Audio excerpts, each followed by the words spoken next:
Hello everyone, it's Lennon. Welcome to the channel.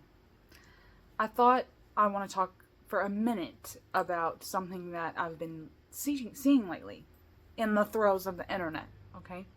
It's very synchronizing because right after I released Immaculate Immortality, my channel Dark Feminine Poetry, I hadn't felt her presence in the internet.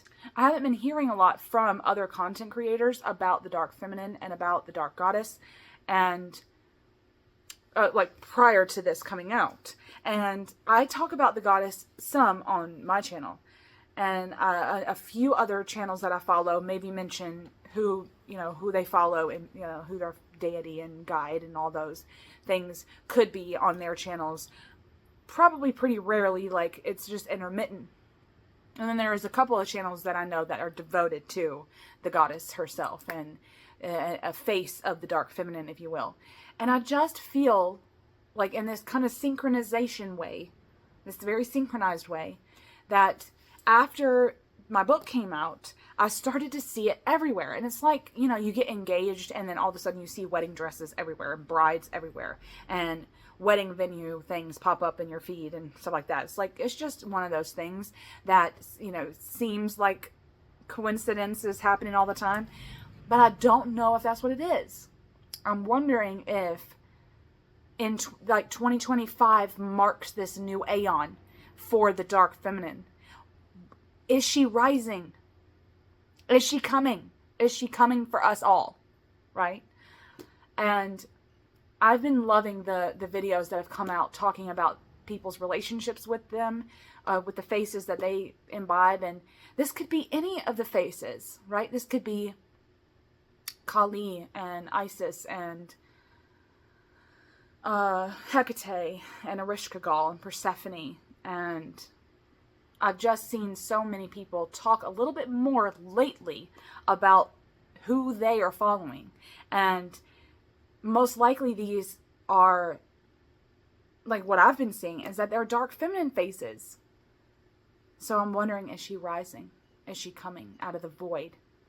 And what I want to do with that knowledge, knowing, kind of questioning the void here and thinking, if she is coming, what is she coming for? What do we need to know now? What are we lacking that we need her love now? That we need her wisdom and tough love, and we need her guidance. Like it's this sacred time to be with her. And I just feel like if she is rising and more people are seeing it and feeling her essence and energy, how can we hold on to that? How can we hold on to that? How can we become better devotees? Right? Now, I've not necessarily been an actual dedicant of a one particular deity before. But if you'll know that in this book, I have several faces of the divine feminine that I have actively worked with and still actively work with in my practice. For instance, I think there's like 13 chapters here. Chaos is one of the faces of the dark feminine. I like to work with her as this timeless and formless goddess. This goddess that was here when we came about. And she kind of has taught me about the creation, how we were created, and that we have come out of things like waves, not necessarily born in the essence of the universe, right? She's taught me a lot about growth and creativity and, creation. And then, of course, Tiamat is my dragon goddess. Now, as someone who has always had a kind of a reverent relationship with dragons in a total sense, Tiamat made the most sense to me in my young adult life as another primordial goddess of the sea and of salt and of the briny creation. And with her and chaos, I have learned a lot about creation and what to birth and how to birth and what birth means and how painful it can be to be a mother of something. and to be a mother of things that are bigger than myself. You know, primordial mothers and these goddesses from the beyond, in the beyond ways, are mothers of it all. So therefore, they're mothers of everything, and how painful that can be, and how isolating that can be. Because when you're a mother and you birth something, you stand with it alone.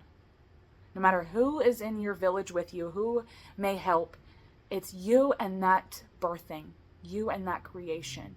And you're standing on the precipice of everything else together for a time.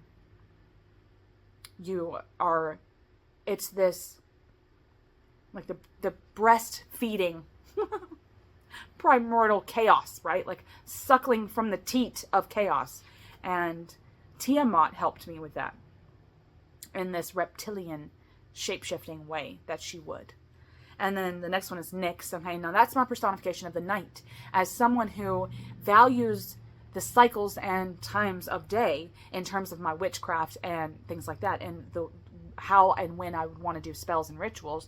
The night was very important to me, so having a personification of night in some kind of magical witchy way was important to me as well. It's another face of the divine feminine, as they're as cyclical, and as times need to be important, time, and then the formlessness of time, and the hopelessness of time, and the hopefulness of time, and the times of seasons and changes and moon phases and the stars and things that are fixed and things that are mutable. And then, of course, Hecate, I would say, and Medusa, which is another chapter in here. Hecate and Medusa were my very first deities and guides that I ever felt hand in hand walking with. Now, again, I've never been a devotee, but I've made offerings to all of these faces and archetypes of the dark feminine, and I've worked with them heavily in trying to get down to their essence. Hecate being the one I've worked the most with. She's the one that probably comes to me the most in dreams, the one that walks with me when I need the path open. It's always Hecate. And Medusa has helped me with transformation along with Nyx. And they all seem to be, in this soft polytheist way, they all seem to be faces of each other. And they mirror one another in my psyche. And then Ereshkigal has very similarities to Hecate. But she was so different in the way that she approached me that I had to place her in some kind of different way. I had to be with her in different ways than I did Hecate. But Ereshkigal has opened up many instances, along with Persephone. They've unlocked so much about the underworld for me, and about the after, just the after, and the chthonic, and sovereignty. And then Lilith. Lilith is not as dominant in my practice, because I just feel that she has such a tough love with me, that she's very much she's in a lot of ways, she's my sorceress. She's my demoness queen. And I've written quite a few poems about her in this book. But then I couldn't forget about the other dark faces of the feminine that come to me in the crone, in their crone faces. Those being the Kaliak and Baba Yaga. Now, Baba Yaga has been with me for a long time. She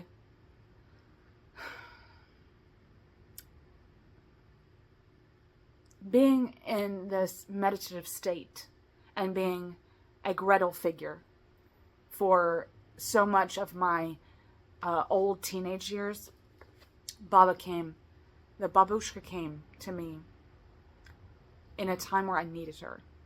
In a time where I needed really the tough love. I needed to wade through her forest, her dense forest, and come out smelling like pine and feeling better. And she did that And she keeps doing that. And she's done that for me for a long time. And MacLeod, as someone who values winter above any other season, and who loves winter with every fiber of my heart, I love winter. I love snow. I love ice.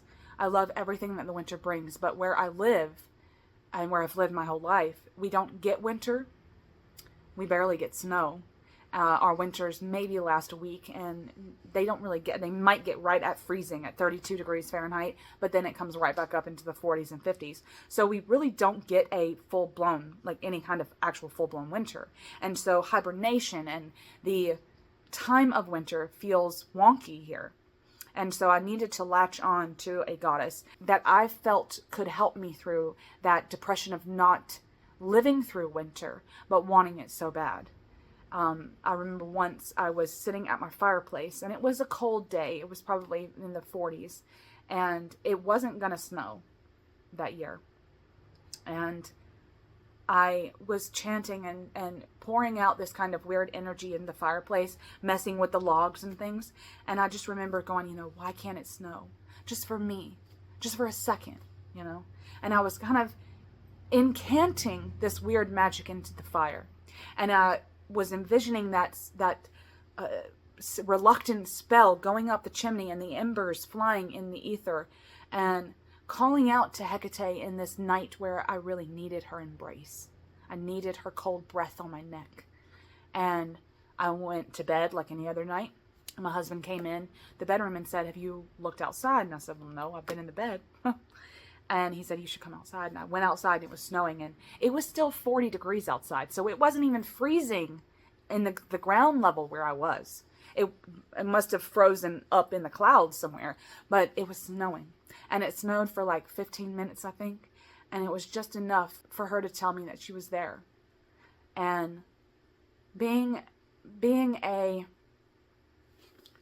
follower of the Kaliak has helped me learn about the dark times of seasons and what that means in terms of a life and in terms of pursuing things in the shadow and pursuing the wisdom and the cruelty of nature and the cruelty of the crone years, and how much pockets of information she holds in her skirt. And I've had many visions with her. I've actually got a vision that I had with her on the channel. It's a very dark video. I filmed it at night because I was out with her in the winter night. And so some of the dark faces have actual times and seasons that they embody, right? And other times they more primordial. They kind of reign over everything. And they do feel like my Hecate and Chaos and Tiamat and Ereshkigal and Persephone feel very, over-encompassing. And those are great feelings that they can be for anything. And then I've got my liminals, Hecate being liminal, but also Persephone being this kind of equinox princess, imbibing the cyclical nature between night and day and the juxtaposition of duality. And forming the relationships with both of those things has helped me. And I cannot live without the dark feminine. And I want to keep working with all of the faces that I do in heartfelt ways. And I want them to rise. I want them to rise up. I want to hear more from other content creators. I want to hear more about what the dark feminine and the dark goddesses and the dark guides. I want to hear more about how the dark faces work in a practice. I feel her rising. And I can't wait for what's in store. Do you feel her? Do you feel that she's rising, that she's coming for us? It just feels like this is the time. And it feels good. So y'all let me know if y'all are feeling her rise up. Okay? I hope y'all are having a magical day. Much love.